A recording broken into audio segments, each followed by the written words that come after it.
Unsurprisingly, Twins fans, the Twins have taken yet another dip on their roller coaster of a season this week here at the Matt and Eric Talk Twins podcast. We're there to ride front and center with you and make sure you don't miss a thing. We've got to talk about the Simeon Woods-Richardson injury, the general lack of starting pitching depth in general.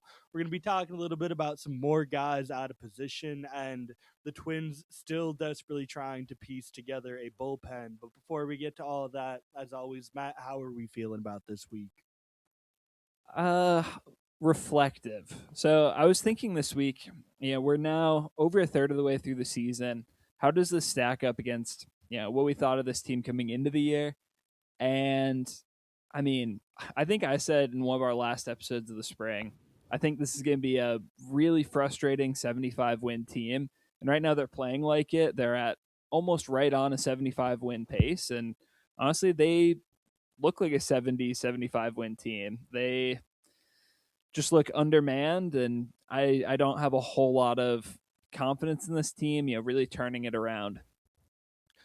I actually do kind of disagree to an extent, just because I think when I was looking at this team preseason and trying to figure out how we would get to that 75 win total, which I did think was a pretty fair estimate, my idea of this Twins team was always going to be more that it was just going to be incredibly brutally bad in the first half, and then we were going to see some promotions later into the year than we would have liked that hopefully went well and led to a at least upbeat ending to the season. I still think that if the Twins can hover around 500 ball like this, I mean, they're what, 4 games back of 500 now, I believe, after beating the White Sox again. They not only could be buyers at the trade deadline, which I think is very unlikely, but at the very least be good enough to stand pat and supplement this roster with the young talent that I do think could push us towards a wild card berth.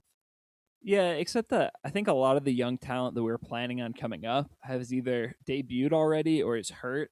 So, I mean, we've talked at length about the three left-hand hitting outfielders being Roden, Jenkins, and Erod. Roden, it sounds like, is progressing towards getting back to the field. I think he's probably, a month away from being back at AAA. It sounds like Walker Jenkins is maybe 2 or 3 weeks away, but he's a guy that definitely needs some more time down there. But Emmanuel Rodriguez, I don't know if we've talked about it on the show, but he tore that ligament in his thumb, and he's going to need surgery on it. And I honestly don't know if we're going to see him at all this year. And so that's three big guys we were counting on. Obviously, you still have Kalen Culpepper who can come up and help the offense. But then, on the pitching side, I think the main guys that we were hopeful about were, Zebby coming back, but then also Prelip and Rojas. And we've seen a lot of Prelip and Rojas. Rojas is now hurt. Zebby's looked off and on, but more or less the same. Maybe you could say David Festa gets healthy and helps us down the stretch, but I mean, most of the guys are already up. Yeah, I think the difficult part with our pitchers especially is that these guys that we're hoping could come up and give us help in season are being rapidly forced into roles much greater than I think any of us would have expected them to be taking on, especially this early in the season. I mean, I think for me the biggest one is Prelip, who I really thought was just destined for the Twins bullpen and who has now not only become an every fifth day starter for the Twins, but I mean he's arguably like their starting pitcher 3 right now. They are so hurt that I think their rotation does go Joe Ryan, Taj Bradley, Connor Prelip, and Zebby Matthews. So it's certainly disappointing. There's still a part of me that does want to, yes, believe that once we can get a healthier rotation and force these guys out of such high leverage roles right away, that we could see more of what we were hoping for out of them at the start of the year. Yeah, but I mean, the thing is, too, with this group, like, that you're not getting Pablo back this year, and then, you hope that you'll get McAble back. You hope that you'll get Kendry Rojas back, maybe David Festa late in the year. But, like, there's not a lot of sure things in these pitchers. Like, we liked what we saw for 4 starts out of McAble, but he's probably the most encouraging of that group. Bailey Ober, I mean, even if he's healthy, we think he's maybe, like a true talent 4.2 to 4.5 ERA guy. Like there's help on the way, but it's not going to be super impactful. And I think it's going to be balanced out by just more injuries that we expect to come and more like innings management. I mean, yeah, Connor Prelip has been really good so far, but he's also had a pair of rough outings, and he's already almost halfway to his innings total from last year, and we don't expect him to go more than 30 or maybe 40 innings above last year's total. And so at some point, Connor Prelip's going to need to get shut down. So interesting. I'm gonna give you two questions here at once that fits into this whole puzzle. Obviously, we are going to talk about Simeon Woods-Richardson getting just outright DFA'd by the Twins last week. I want to know, what do you think are the chances he actually makes it through waivers and back to St. Paul? And if he does, what does he have to do to be a factor on this team in the second half of the season? Honestly, like just out of desperation, I think if the Twins hadn't DFA'd Sim before the Bailey Ober injury, he'd have to do nothing. Like he would still be on this roster, and they would just plug him back into the rotation. Because I think Simeon Woods-Richardson, for as bad as he's been this year, I don't know that he's on a true talent perspective like markedly worse than any of their other options. And I think that there's still some hope that he can bounce back and at least be, capable swingman, spot starter, and that's really all that the Twins need right now. I will say his fastball's looked fine so far this year. By run value, it's right around league average. It's just really that his slider and his splitter have become two of the worst pitches in baseball, and by whatever means he needs to, regain some form with those two pitches, that's going to be the key to his success, is finding some quality secondary offerings. And then, as always, Sim just needs to be more in the zone. For a guy who doesn't have good bat missing stuff, he sure walks a lot of guys. And so that's a really tough way to live for a starting pitcher. And, obviously it's not working out this year. Yeah, it's not super surprising, but as you mentioned, it really does come at a terrible time with Bailey Ober getting hurt right after him, because now we have a game on Thursday and the Twins just don't know who's going to pitch it. We had Joe Ryan today. We're going to have, I would assume, Taj Bradley tomorrow, and then Connor Prelip on Wednesday. And then where does that get us? I'm looking at our roster. I'm looking at the Saints roster. I just don't see a name that could even get up there and throw you 4 innings. Yeah, I mean it's gonna be pretty tough. I think right now, probably the leader in the clubhouse is that the Twins pick someone up off of waivers. They make a minor trade for a guy that's sitting in AAA somewhere. But I mean, like you said, down on the farm, I think really the only options to come up right away would be like CJ Culpepper, although he's pretty much just moved to the bullpen at this point. He's been throwing in shorter stints, so he won't give you much length. And then maybe Ryan Gallagher, although Gallagher just got acquired from the Cubs at the deadline last year. He's only thrown 23 AAA innings. He's averaging fewer than 4 innings per start, and so it's tough to see him giving you a lot of depth either. I think at this point we have to assume it's probably going to be some sort of bullpen game if they're not picking up another starting pitcher that's not yet on the roster. Yeah, it's fascinating to me that we could be considering a bullpen game at this point in the season already with our team, though, because the more we go down this rabbit hole, the more it's like, okay, we are approaching the like brink of just straight up not having enough healthy major league arms to complete a game. Even if we go out there and it is the most atrocious game we play all season, Travis Adams just threw tonight and gave up 2 runs in 1 inning of relief. I doubt you're really counting on him for more than maybe 2 innings tops, and that's probably if he doesn't pitch the next 2 days. John Klein did just get called back up. He's another guy. I don't know if you're giving him more than 2 to 3 innings. And there's no length in this bullpen outside of that. I mean, at that point, you're almost like, hey, Eric Orzy, why don't you go throw 3 innings and then sit the entire next week out?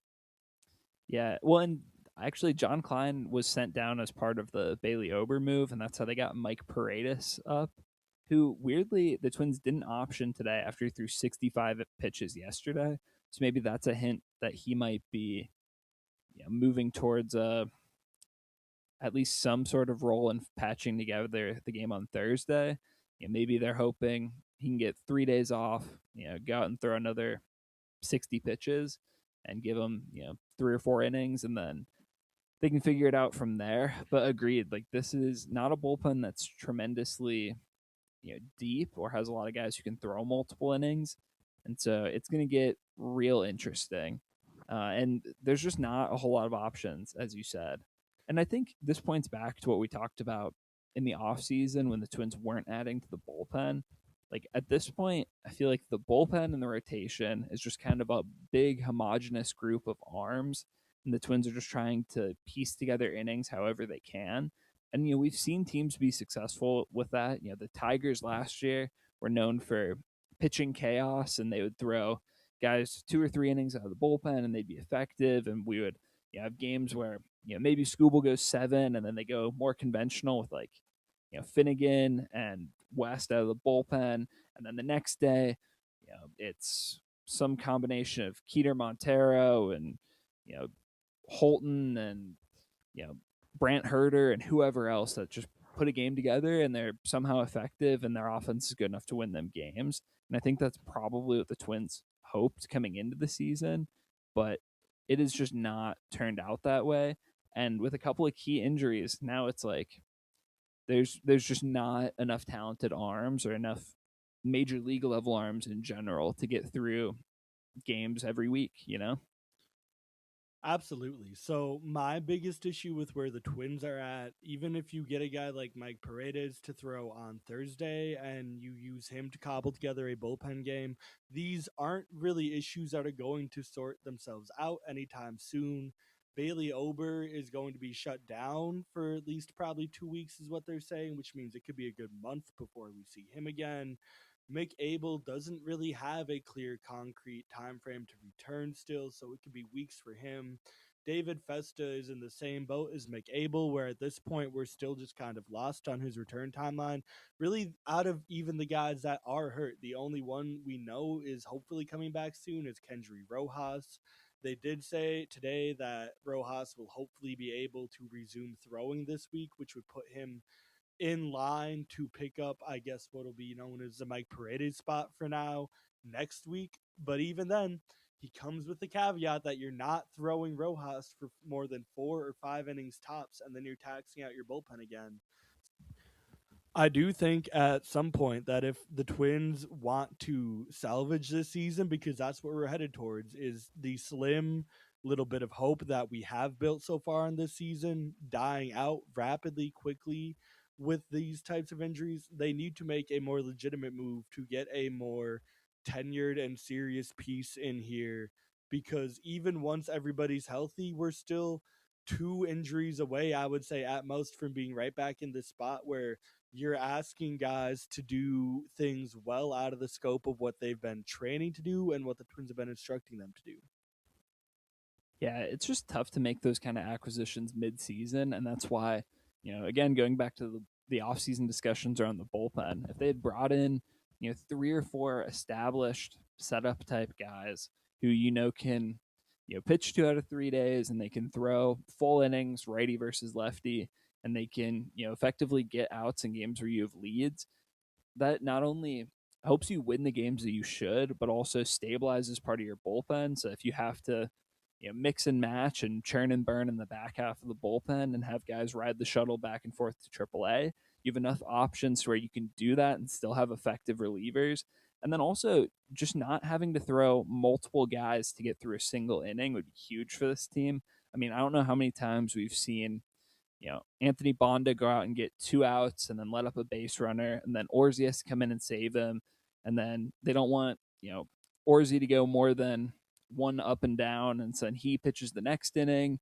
But then, now we have to bring in another reliever. But Orsi also threw kind of 2 innings. And so he's maybe down the next day. And like the bullpen picture just gets really short really quickly. And that's something that could be avoided by just having a couple of quality arms out there. And that's super easy to do in the off season. But now mid-season, you can't just write a check and get a guy for your bullpen. You have to give up, something of real value to get a solid reliever, and that's just something that's a hard pill to swallow after they were pretty much free, a few months ago. But B, you know, what sense is there in trading for probably a rental reliever who can help a 75 win team? What's the difference between rebuilding the bullpen a little bit and winning 80 games versus 75? You miss the playoffs either way. Realistically, the Twins' best path forward right now to me is either trading for a guy who's not Simeon Woods-Richardson, but damn near close on another team. Like, honestly, I gave the Nationals so much flack for signing Miles Michaelis to pitch for them this year. The Twins could really use Miles Michaelis right now, and you can't tell me that he would cost more than a dime. Or much more likely, with how hopefully short term these issues will be, and how much cheaper the acquisition cost would be. I just for some good laughs looked up on Fangraphs every starting pitcher that they still have listed as available and unsigned. So, I mean, I assume there's a lot more guys out here that are unsigned that won't get listed. These are the guys that realistically the Twins could. I think if you picked up the phone today and said, "Hey, we need a guy to start Thursday," and then I don't know, you might get another 5 starts from there the way our entire rotation is going. Some of the more fun names on here, we got Charlie Martin, who I think at this point is firmly retired enough that a 70 win Twins team would not be able to talk him out of retirement. Charlie Morton also famously took less money to go pitch in the South, and so I don't think Charlie Morton's coming to Minnesota. I think you could definitely say the same things about Wade Miley and Alex Cobb, probably even Tyler Anderson. All those guys are 36 years or older, guys who have already had careers spanning over a decade. They've reached their 10 years of service time, which is something that a lot of guys will come pitch for. And they, at this point, have no purpose signing with a Twins team like this. The names that we're going to get to that I think are legitimately intriguing for some reason or another. Nestor Cortez, who is still only 31 and is what, maybe like 2, 3 years removed from some really good Yankees years. Not saying that I believe he'd be able to throw back the clock, but he's a guy that could at least pitch. Yeah, he's also hurt. He's probably gonna be out for most of the year, so he's probably unlikely to be of immediate help. That would make sense. And I have a feeling that's going to be kind of the same boat with a lot of these guys. I mean, you got a guy like Frankie Montas, who was pretty bad, honestly, for the Mets for a lot of last year. Did they re-sign him this year or not? Nope, Montas is a free agent. I The Mets wasn't sure. released him in November. I was gonna say I was not sure if he had been bad enough this year to get cut or not.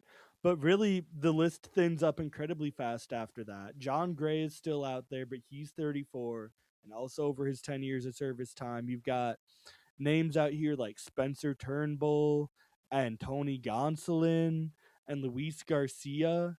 And that's when we're starting to dip into the pool of, wow, I actually think I might rather see CJ Culpepper get a random 3 inning spot open and a bullpen game cobbled behind him, because I don't know if these guys can throw even a Simeon Woods-Richardson level competitive inning anymore. Yeah, and I think we haven't talked a whole lot about the why behind the Sim move, and I think honestly it's because we're both a little bit confused about why the Twins made that move. Obviously Sim has not been at all effective, but he's still, I think, a 25-year-old starting pitcher that has 4 years of control. He's yet to even reach arbitration. He's been effective the last couple of seasons. Obviously, he's out of options, so you're a little bit limited on what you can do with him. But he actually has, 4 years of control after this season, and so he's controllable for a while. And to answer your question earlier, Eric, because I realized I didn't get to part two of your question, I don't think there's a chance he passes through unclaimed. Because, I mean, as you pointed out, there's some teams who desperately need starting pitching and also don't care at all about their ability to win this season. And I think one of those teams will take a flyer on Sim, and worst case, he's just Miles Michaelis to them, and they can have him eat innings. But yeah, I mean, he's exactly the kind of guy that I think the Twins would be now going after on the waiver wire. And it's just kind of frustrating and questionable and bewildering a little bit to think that the Twins had him and chose to let him walk at a time when their rotation is really in dire straits. And obviously, they didn't know that Ober was going to get hurt literally the same day that they cut Sim, but you had to know that that was a possibility. I mean, it's a little intriguing just because you have to assume if the Twins are willing to do this with Sim right now, that throughout the season, there's going to be other teams cutting similar caliber starting pitchers out there, guys that we might not be super excited to pick up, but at least it's a fresh face. My biggest issue with that is it doesn't really matter if that's happening in June or July. We don't need that help then. We need that help now. I would be interested to see if Sim does get picked up. Whatever team picks him up would cut a starting pitcher in their corresponding move. To me, that just makes a lot of sense that if somebody's picking up Sim, it's because they want a guy to come in and eat innings and be a starter. And that likely means they have somebody else that they're done cutting ties with. And the Twins can maybe swoop on that. But it just comes back to the same issue that you had with Sim then. It's the whole idea of or a rose by any other name is still a rose. I don't really care if it's Simeon Woods-Richardson or Miles Michaelis pitching these innings. I just want somebody to do it. Yeah, I will float a name by you. So earlier this week, the Twins saw Jared Jones, making his season debut for the Pirates, and the Pirates, in a corresponding move, decided to move Carmen Mlodzinski to the bullpen. And Mlodzinski is a guy who, a lot like Sim, he's just over 2 years of service time. He's been a starting pitcher. He doesn't induce a lot of swing and miss, but he does kind of limit walks, gets a decent amount of ground balls, and has been really serviceable throughout his time in the big leagues. He's thrown 240 innings in the major league level. He has a 3.37 ERA. Don't get too excited because his xFIP is like a 3.94, and so he's definitely benefited from some home run luck.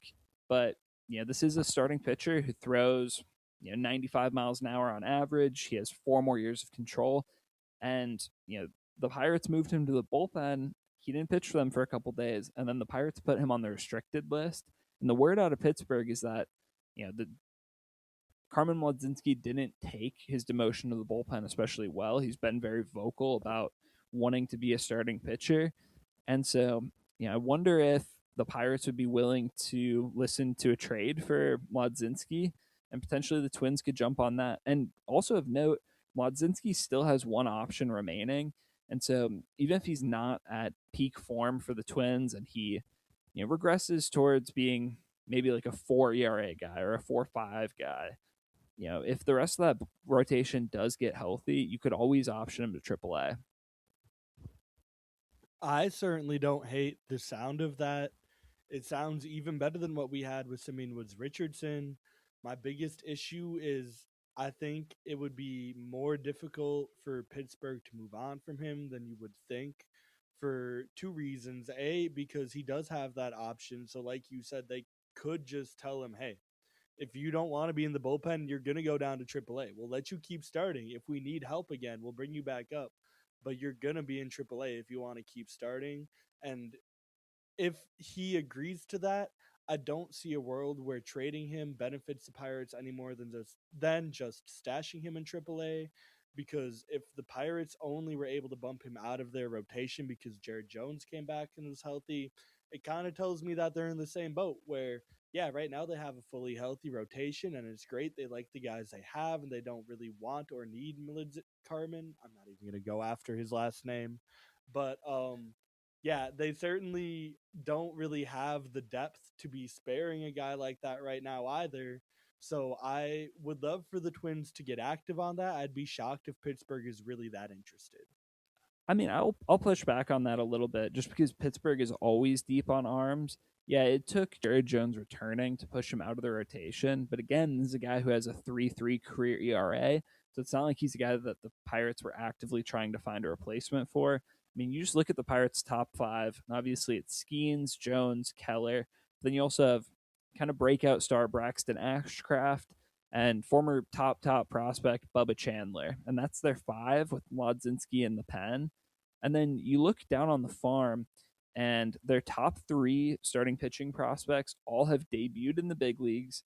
and are all sitting in AAA waiting, and that is Hunter Barco, Antoine Kelly, and Thomas Harrington, who are their fifth, seventh, and eighth ranked prospects in the system. But then they also have Jose Urquidy as a solid depth veteran in AAA. And so, maybe the answer here is that the Twins could try to pry Urquidy away from them if they are sold on him being healthy and effective again.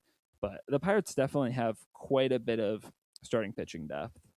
Honestly, as soon as you said Urquidy, that was kind of the name that I perked up on because to me, that is the poster boy for what the Twins need right now. Just a guy that has experience going out there, chucking the ball, getting shelled a little bit, bouncing back, and just throwing it every fifth day.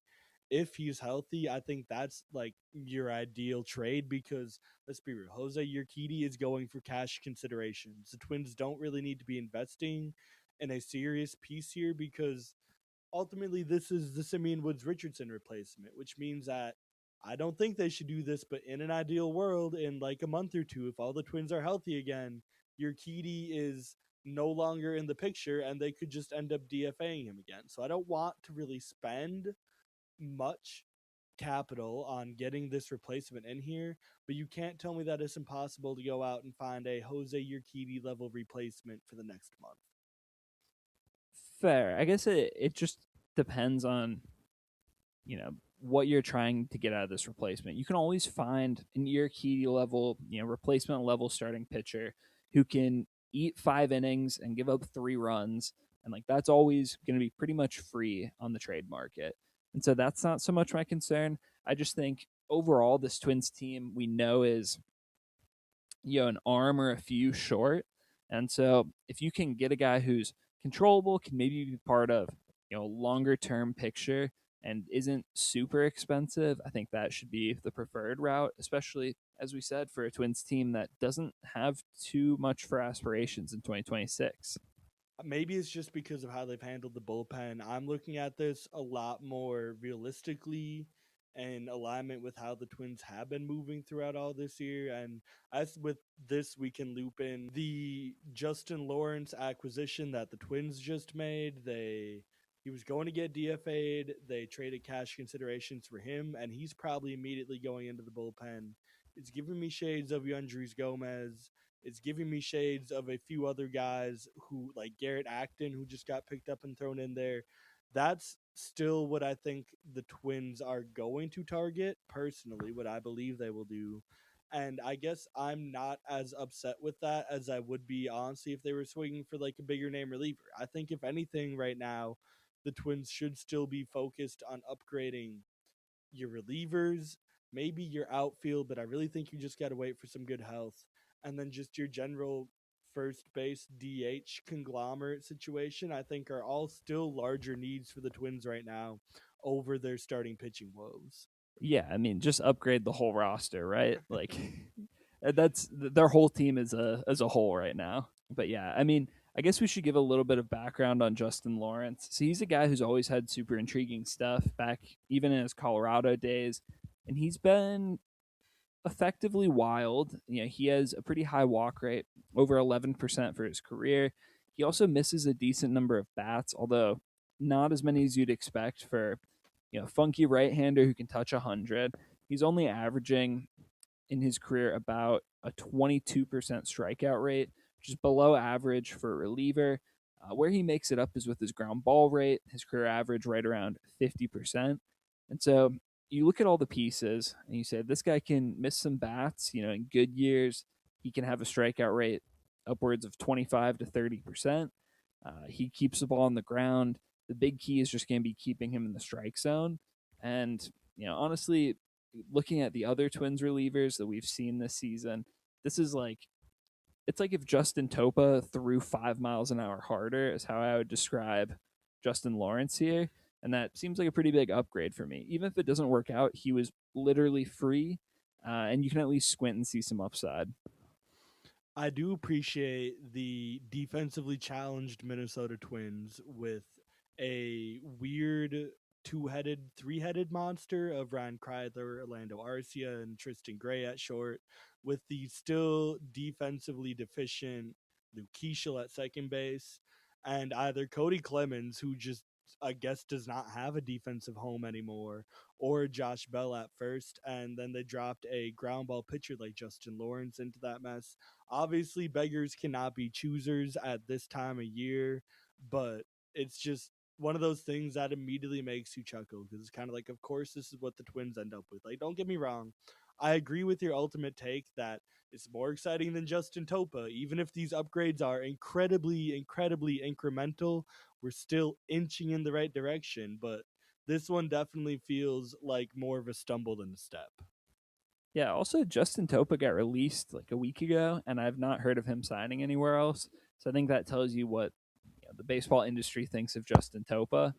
But yeah, I mean, obviously, you don't want to change the way that you are evaluating pitchers based on your defense because they'll cause you to misevaluate guys and choose the wrong player over another just because you're afraid of what could happen in front of a certain defense. And the Twins obviously have a pretty god awful infield defense currently. But still, like, if you're gonna give up hits, you'd rather give up hits on the ground versus in the air. A fly ball that drops is probably going to be extra bases.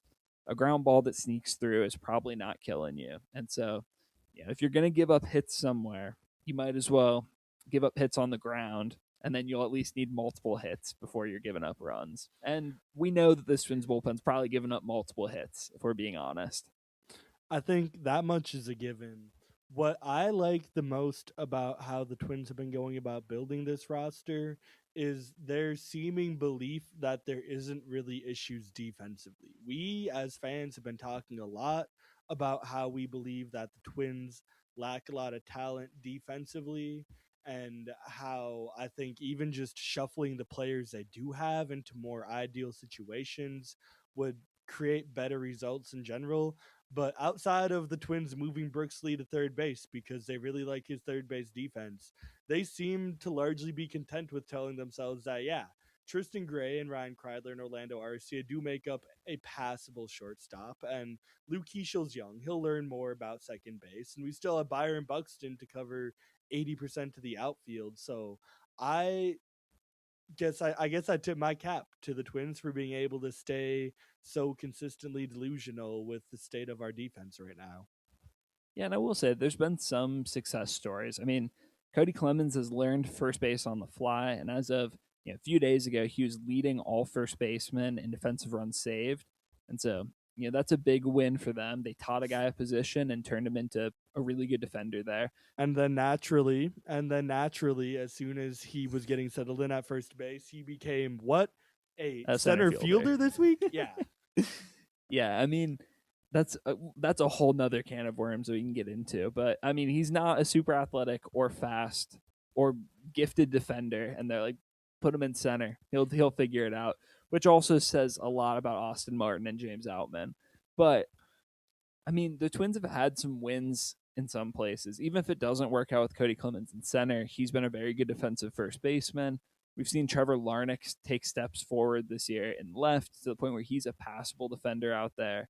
We've also seen Austin Martin improve his outfield game.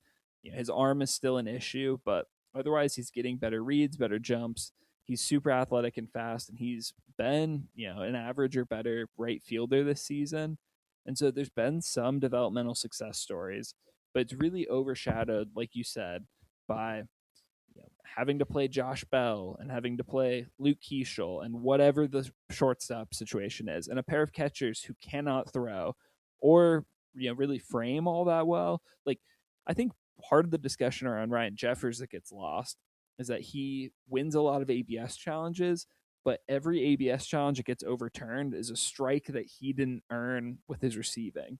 And so, like, he might be getting a ton of opportunities to overturn obvious strikes, but that's also because he's not presenting the ball well. And so, like, it's good and bad for him.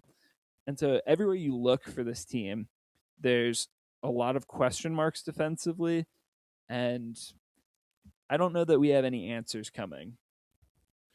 So I want to actually touch a little bit more on that whole framing, receiving versus ABS.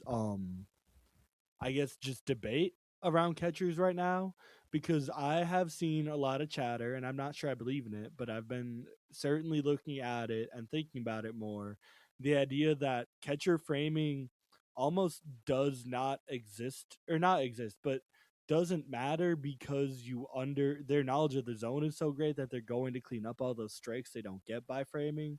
But on the other hand, by potentially over framing a pitch that you think was already a strike, or by not really giving a full effort to frame a pitch that is borderline, that you could be baiting batters into misreading the catcher's body language and challenging more pitches. I don't really know that it's going to be that big of an impact over the course of a whole season, but I do kind of buy into the idea that a catcher being able to frame is now infinitely less important than a catcher that simply knows his strike zone, because he'll get his strikes either way. Yeah, I will say I don't buy that at all, just because like a batter's never looking at the catcher, right? Like even if the catcher catches something weird, it's not like the batter's necessarily going to know or be able to like turn around, see the weird body language, and then challenge within the 3 seconds. And so I don't necessarily, buy that a whole lot. I will say the numbers don't entirely back up my point. Currently, Victor Caratini's been worth 3 catcher framing runs, and Ryan Jeffers has been worth 2. That has them ranked as the number 8 and number 16 catchers in baseball. And so their overall framing numbers have been pretty solid.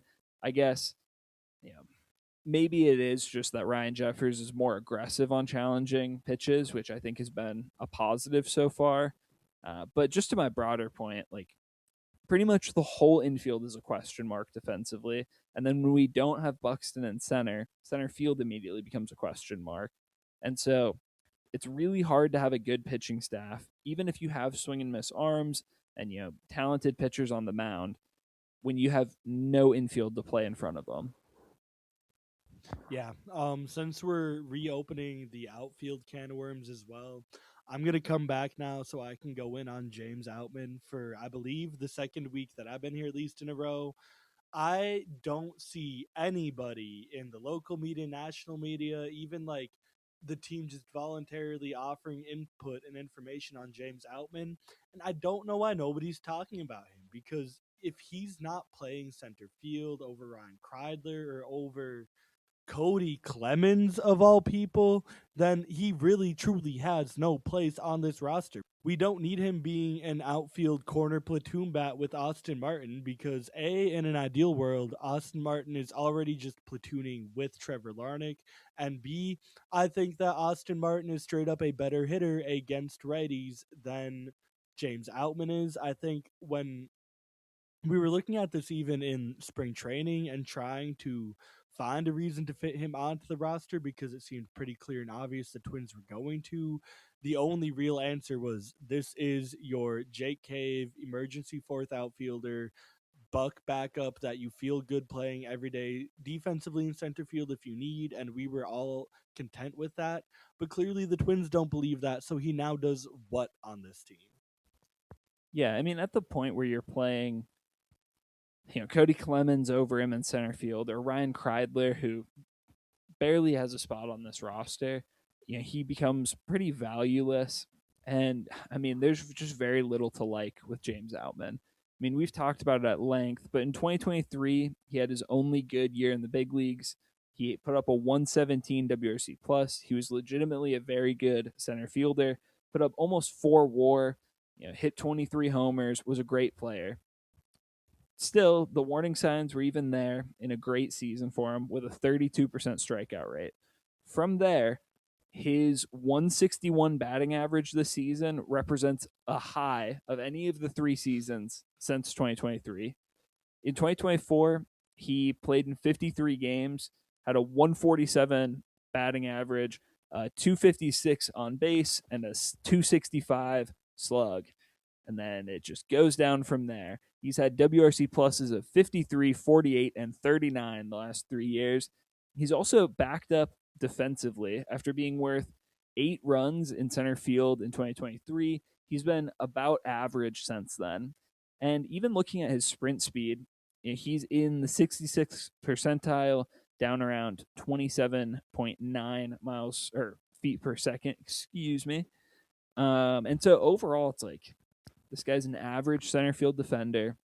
He's a little bit above average for speed, but among center fielders, he's probably below average, and he's truly a zero at the plate. There's not a whole lot to like here. He's, in my mind, less valuable than Deshaun Kersey because Deshaun Kersey is at least a better base runner. So I actually was thinking even further down these lines than Deshaun Kersey. I'm about to introduce what I think is a very legitimate debate. Billy Hamilton has not played in the MLB since 2023. He is currently a professional baseball center fielder for the Charros de Jalisco of the Mexican League. Right now, today, are you taking Billy Hamilton or James Outman on your team? In the current role, I'm going with 35-year-old Billy Hamilton because I at least have faith that Billy Hamilton can swipe bags off the bench, and that's all that James Outman's being asked to do right now. Yeah, and I wouldn't feel great about it, but I would still be comfortable playing Billy Hamilton in center field. I mean, clearly more comfortable than the Twins are playing James Outman in center field. Yeah, I also wonder if the Twins are just very bad at assessing outfield defense because, like, they keep playing Trevor Larnach in the outfield. And yes, he's gotten better, but like they played a lot of Matt Wallner in the outfield. Yeah, they played a number of bad defensive corner outfielders for a bunch of years. And then we also have the whole Manuel Margot debacle where they trade for him and they're like, he's a center fielder. And then he was just like not fast enough to still be a center fielder. And they like barely trusted him in a corner. And it was just not pretty. And so I don't know. I wonder if the Twins either A, just don't value outfield defense, or B, just have a bad track record of being able to assess it. So I will say in their defense that we, for one, have just been blessed with Byron Buxton because that's set it forget it elite defense in center field for the better part of the last decade, outside of health, obviously. But before Matt Wallner, who, while he is slow and not particularly athletic in right field, has made himself a career of highlight plays really just off of his arm, which I think pushes him towards a bad, not terrible defender in right field. We had what, 8, 9 years of Max Kepler, who I think even in his last season in Minnesota was probably still a plus defender in the league. Left field has been a bit of a black hole, but I think the Twins also have just historically signaled that they're willing to eat a little bit of bad defense in the outfield if the bat is worth it. I'm thinking about Eddie Rosario. I'm thinking about Trevor Larnach before he got moved to DH, before he came back to being left fielder, before he was good at defense.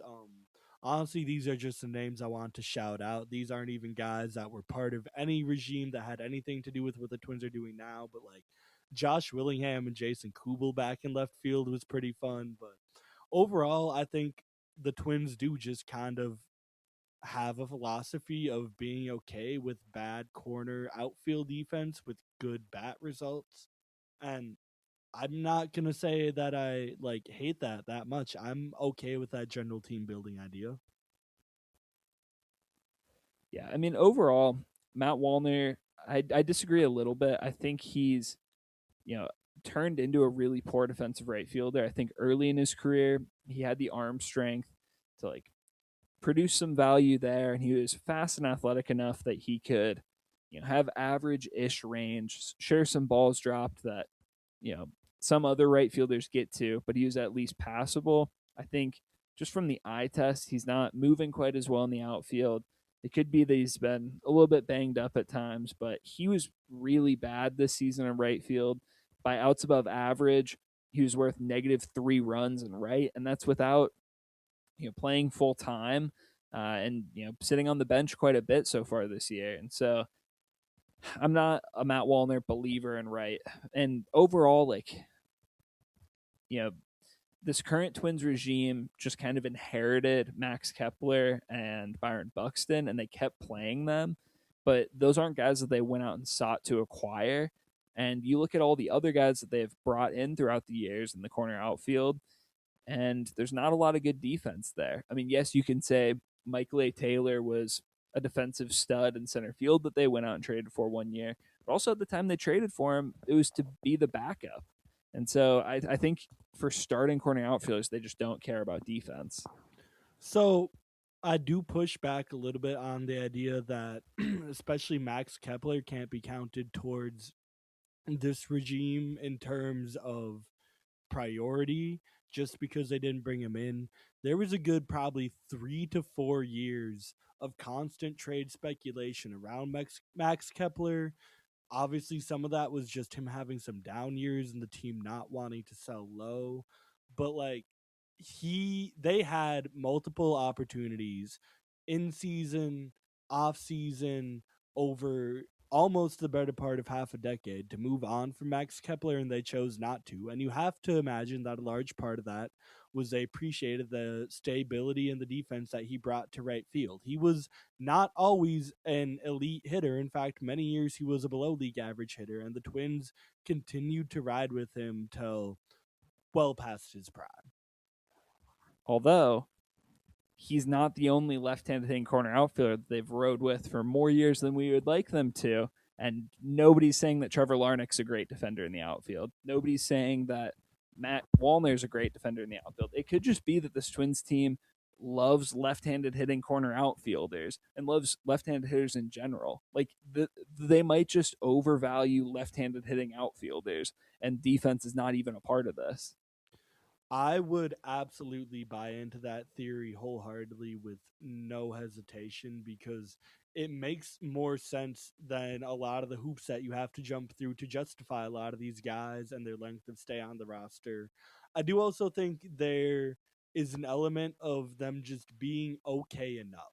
Like, even early career Trevor Larnach, when he was a clear negative out in left field, was able to hover around a league average or slightly above, WRC plus, OPS plus.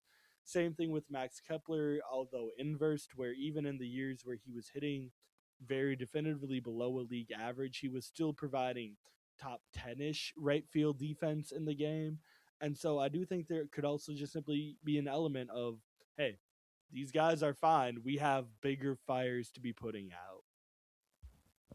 Yeah, and I mean, even when the Twins have been good for the last few years, they've been frustrating in that they don't have clear holes, right? Like when they were spending and they were trying to be good and 2022, 2023, kind of the knock on them was that they were really deep in a lot of areas, but also had a lot of areas that could have been upgraded, right? Like you're starting Max Kepler in right field and you have, you know, Jonathan Scope at second base in 2019. You have CJ Crone at first base, and you have, whoever else. Like you have a bunch of fine, like this guy's a solid regular. It's okay. And you have those everywhere, but then you're lacking some of that star power.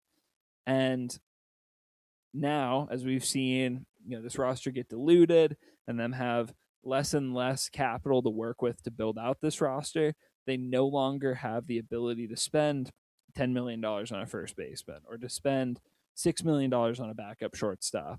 And so they have less and less of that depth, and they still lack the star power, and they're still trying to be like, this guy's fine, but the level at which they're willing to accept at positions has gone from this is a 2.5 WAR regular to this guy doesn't completely suck and he's free. I mean, that has much more to do with trying to slash your payroll by 50 million in the 2.5 years since you won your last playoff game. Also, I don't really have any rhyme or reason to be throwing his name out here. I was just trying really hard to remember this name when we were talking about guys who've cycled through the Twins outfield. I would like us all to take a moment to remember the 122 games and 350 plate appearances that Gilberto Celestino got in 2022. That's the name of a guy that at no point looked like he was a capable hitter or defender in the outfield. And the worst part of Gilberto Celestino too is that he was a decent prospect. Like he was like a top 20 prospect in this twin system, and they called him up straight from either high A or double A, like way too early, way too young, was absolutely not ready because they just didn't have another center field option. And they're like, well, I guess we'll throw Celestino out there. And then it didn't work out predictably. And then they ended up just losing him on waivers, and he never did anything anywhere else. But it's like they definitely didn't do right by him and his development, rushing him to the big leagues, and then it just obviously didn't pan out. Yeah, I'm gonna chalk that one up under more of an Akil Badu situation where you maybe just wanted him to be better than he actually was. Because, like you said, well, he's not retired. I don't know where he is, but Baseball Reference still has him as active. He has not played since that 2022 season, so you cannot tell me that he really had anything worth offering in the first place. Okay, but also how much of that is the fact that how much of that is Celestino not being a good player, and how much of that is Celestino being rushed to the big leagues and not having a chance to develop? This is now 4 years after the fact, and Celestino's still 27. He was 23 when the Twins cut bait on him, and that was after a couple years in the big leagues. And if you look at his prospect report on Fangraphs, he graduated in 2021 and was the Twins' 11th ranked prospect and had a future above average hit tool, plus speed, plus field, and decent enough power. That's at least a serviceable fourth outfielder, if not a little bit more. And he never developed into that. And I think a part of that can be that he was called up way too early. And Akil Badu, for as much as he was a fun flash in the pan, he was a guy who spent multiple years in the upper minors in the Twins organization before they lost him in the Rule 5 draft. That's a lot different than calling up a guy at, what was he, 20? 20? 22 Yeah, when Celestino debuted. yeah. I mean, still 22 after a 2020 season where there was no baseball played, and he spent 2019 almost entirely at low A. He played 8 games in high A. So I am still going to push back. Not that they did him a disservice by bringing him up too early. I do think it was too early. But again, he has not been back to the major leagues since that 2022 season. That means that by 2023, he was still a 24-year-old, somewhere probably in the high minors. That is plenty of time for him to reset, develop if he still has any talent, and come figure it out somewhere else. It's different if they bring him up in 22 and he's terrible, but they just keep dragging him around as a fourth outfielder. They don't really ever give him any reps, but he's still on the major league roster, and they cut bait with him like a year and a half later. But no, this was a pretty quick and swift, hey, we're bringing him up. We don't believe in him. We're sending him back down. We're going to give him another chance to get it right and get more development in, and it just never happened for him. Okay, I wouldn't know that. I wouldn't say that it was quick and swift. He played 145 games in the big leagues. I mean, obviously there was some hope there. I mean, yes, but that's still like less than a full season. That's no different than bringing a guy up for a cup of tea, 40 games at the end of one season, and then letting him break camp to start of the next season, deciding by like May, hey, you're not our guy. You're going to go back and, well, okay, maybe not May, but like June, July. That's if he played every game in between. 145 games is like a full time starter regular. That's only taking 17 games off in a full season. I still just don't think that it's enough for us to really be languishing the Twins, ruining his developmental process. He's had time. He's had a chance. Okay, but it's like it's like if you're baking a cake, right? And you like mix all the ingredients, you put it in a pan, you throw it in the oven, and then you forget to set a timer and you pull it out and you're running late. So you just throw it on the counter. And then you come back like 3 hours later and you realize the cake wasn't finished baking. And so it just sat on your counter, half baked for 3 hours. And you go, we'll just throw it back in the oven. It'll be fine. The cake's probably not going to turn out great after sitting as a pile of mush for a couple hours. The developmental process can't just be picked up and started and then reset and then now it's going to be bad and we'll just put him back in the minors. He'll be fine. He'll figure it out. Like that's not a good way to treat and like develop prospects. And so I think just being like, well, he's had some years since then. He didn't do anything. It's like, well, maybe he didn't do anything because of how he was treated in the first place. I think this is weirdly one of these ones we're just going to have to chalk up to agreeing to disagree, mainly because I did not expect Gilberto Celestino to get any sort of real conversation in the big 2026. My final thought is like, yeah, I like your analogy, but at the same time, he was still playing baseball even when he's in the major leagues. Maybe he was incredibly overmatched, but like, it's not like they just forced him to stop playing for 2 years and then were like, hey, actually, we want you to be a baseball player again and become the guy you were supposed to be now. Like, if there were chances to flourish both in the minors and in the majors and then again in the minors, and he did not take advantage of any of them. Ha, man, this cake is still not done. I know what to do. We're going to throw it in an 800-degree oven and then immediately throw it in the freezer. Surely that'll get the job done. We'll just singe it and then throw it in a snowbank. Perfect. Hey, maybe somebody likes crispy cake. Who are we to judge? All right. Well, otherwise, I don't know that there's a whole lot to note about the Twins. I'm excited about Justin Lawrence. We have a lot of AL Central matchups this week. Obviously, playing the White Sox right now, and then we go to Kansas City for I think 3 more games. We'll be definitely paying attention to what they do on Thursday. I wouldn't be surprised to see them bring in some sort of veteran starting pitcher to make that start because, as we said, not a whole lot of options. Otherwise, we're just still waiting around for some of these hitters to get healthy, maybe make their debuts. And until then, I think we're just hoping they patch it together. It really stings the most, I think, that this Twins team has been really streaky. And we knew they were going to be streaky and all that jazz. But weirdly, their down stretches seem to be right as we're entering these AL Central heavy stretches of the season, when they should be able to feast, when they should be stacking up their most wins, and when they can really do the most damage to try and make the playoffs. It's certainly been frustrating to see that, hey, we were 7-3 in our last 10 after the Red Sox series, and then immediately dropped 3 or 4 to the White Sox. And now we're down to 4 healthy starting pitchers, and we don't have Ryan Jeffers, and we're still playing either one of or multiple of Ryan Kreidler, Tristan Gray, and James Outman every single day. And we now have 10 straight games and 14 in a 17 game stretch, I believe, against AL Central opponents. It's frustrating. Yeah, frustrating is just a good phrase for this Twins team and organization overall for the last 36 months. There's been very little to root for since 2023 playoffs. Legitimately since November of 2023, there's been very little to be cheerful about for the Twins in the grand scheme of things.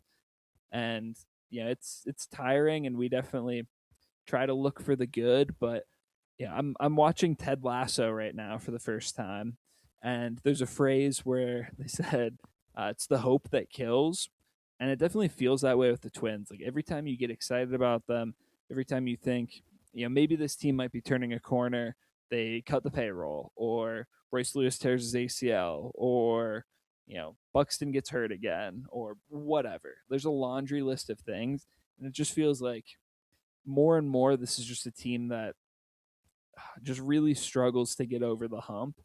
And I don't know when that'll ever come, if it'll ever come, but I'll be watching anyways, I guess. Yeah, that's the curse of it all, I guess, is that we've decided that this is what we want to spend our free time and our passion and energy doing. I'm not even looking necessarily for sustained great success. What I think about a lot, because I did used to always say when I was growing up that I was actually a Timberwolves fan above all else because their expectations were so abysmally low that I could not possibly be disappointed by them. And for a while that rang true. And as much as I joked about it, there was always kind of that weird comfort culture around the Timberwolves where it's yeah, I'm not watching them to watch great basketball. I'm not watching them because I want to see a winning team play. I'm just watching them because I legitimately want to watch basketball. But now that we've had the actual sustained success, the expectations that have been met by performance, I mean, I don't want to really talk about what happened this year in the playoffs. I'm going to chalk it up to injuries and continue to be a salty fan. That being said, it's so much better to be able to even just come into a season with expectations. And that's something that I think you couldn't even point to the 23 Twins and say that they did. I mean, did we expect them to make the playoffs? Yeah, we were hopeful they were going to make the playoffs. But nationally, they weren't really favorites to win their division. They were maybe a fun wild card pick if you wanted to get a little zany and adventurous. So even if we get bounced like 6 years in a row in the playoffs, I would rather see 6 years of first round playoff exits than like an ALDS appearance next year and then another 4 years of futility, you know? Yeah, I mean, I would just like to make the playoffs at some point, but the Twins haven't made the playoffs since 2023.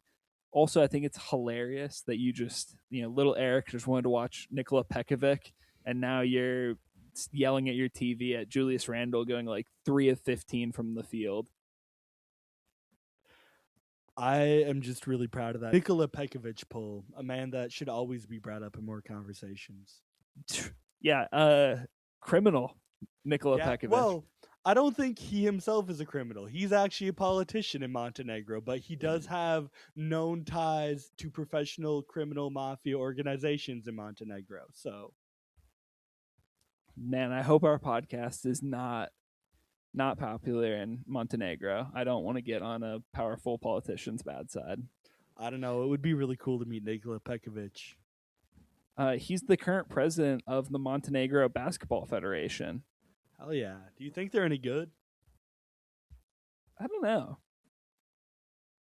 Well, anyways, this has been a wild podcast. We in the middle got off track and started debating about baking strategies and how that relates to Gilberto Celestino. Now we're talking about the Montenegro Basketball Federation.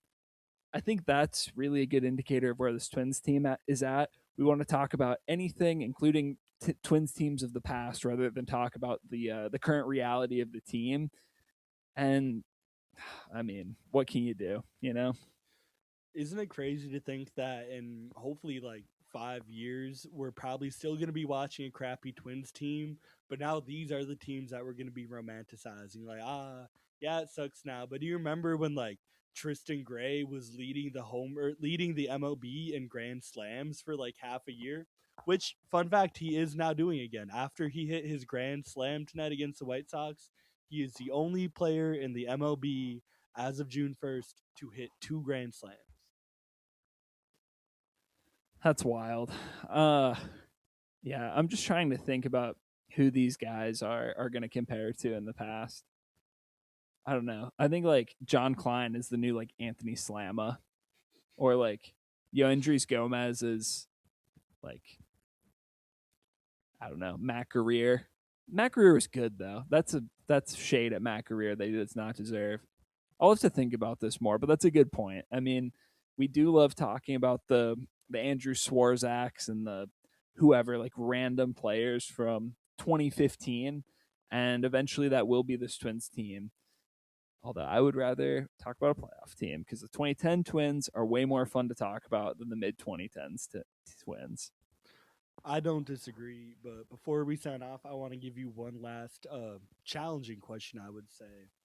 Who do you think will be remembered more fondly in Twins lore, Alex Jackson or Mike Redmond? Mike Redmond, for sure. He was like a legitimate starter for a while. He played 5 seasons in Minnesota and never played more than 82 games in any of them. Huh. Well, he at least was a backup for a while. Yeah.